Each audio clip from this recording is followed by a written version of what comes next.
Sveiki, taigi šiandien parodysiu pamoką, kaip galima naudotis Photoshop online, tai nereikės nieko siųstis, tiesiog dirbti internetu. Taigi pirmą mums reikės bet kokios nuotraukos, tai aš pasirinkau video, nes man patinka. Taigi prasisiunčiu. Galim prasisiųsti paveikslėlį arba galim nukopijuoti. Aš nukopijuosiu, nes tai žymiai greičiau. Sudaroma šitą tinklapį, aš jums įkelsiu, galėsite naudoti. Taigi, kaip matote, galima susikurti savo nuotrauką, bet aš tai nelabai tai moku daryti, bet tiesiog moku naudotis. Čia nelabai kas sukūrusi kažką, čia tiesiog nebent ten kažką, vienu žodžiu, nes to dabar neturiu. Čia galima įsikelti nuotrauką iš interneto, tai jeigu mes pasisiuntėme arba jeigu tai yra tavo kompiuterį kokį nuotrauką, galime atidaryti. O taigi čia atsiranda, kaip minėjau, URL adresas. Čia paspaudime ir klijuojame mūsų adresą.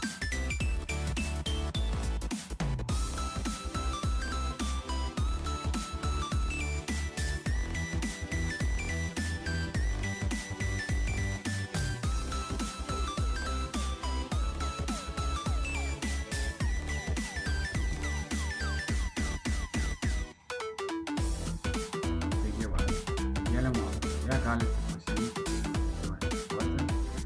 Kągi tai galima daryti, šituos ir nieko tai negalima daryti maždaug, nes čia reikia nusipirkti premium accountą, bet šitos Photoshop online yra privilegija, tu gali užsirašyti savo tekstą, tai parodyti, kaip jūs rašote, norite.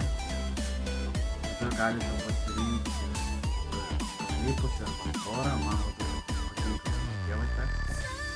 Tada galite pasirinkti tą fontą, tai kaip jūsų tekstas atrodys, tai pasirinkam kokį gražesnį. Man labiau patinka storesni šriftai, tai kur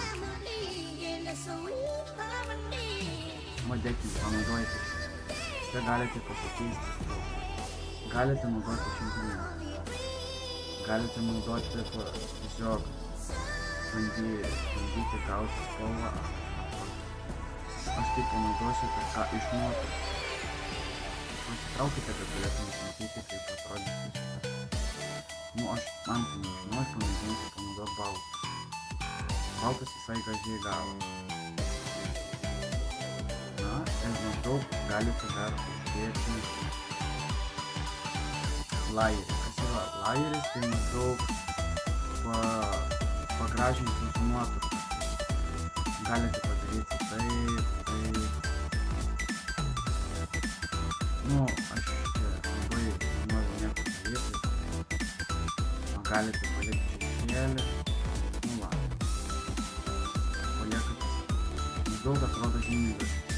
Galite lajerį padaryti ir nuotrauką. Pasirinkite background. Layer. Ir irgi galite pasirinkti crop shadow šitą. Čia galite paspaudę reguliuotis. Galite keisti vietas, ryškinti. Kai jūs maždaug įsisaugojate, spaudite OK, File, Save, įsaugote. Pasirinkite kuo geresnę kokybę, kad jūsų nuotrauka atrodytų gerai. Čia galite pasirinkti, kokį norėsite nuotrauką. Mano manimu yra geriausia šitą, nes bus geriausia kokybė. Kai jūs pasirinkote, spauskite.